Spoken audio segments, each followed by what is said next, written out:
Уважаемый Шахат Мирамонович, уважаемые друзья, коллеги, позвольте мне вас поприветствовать сердечно в Кремле. Мы очень рады, что вы нашли возможность посетить Россию, при этом первый ваш визит самого высокого ранга по дипломатическим канонам, это государственный визит.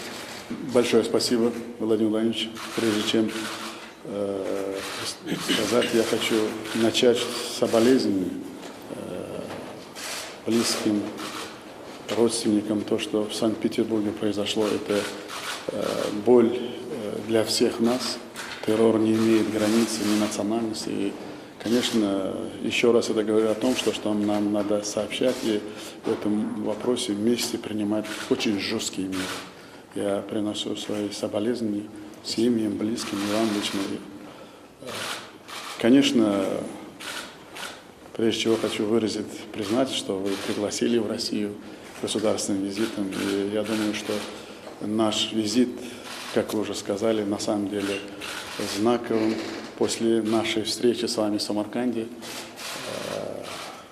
когда у нас был доверительный, откровенный разговор по всем нашим направлениям. И на самом деле за это короткое время много что изменилось. Я хочу выразить вам благодарность, что все, что мы с вами договаривались, оно воплощается в реалии. И вот в итоге сегодня тот пакет документов, который мы сегодня будем подписывать, они сами по себе говорят.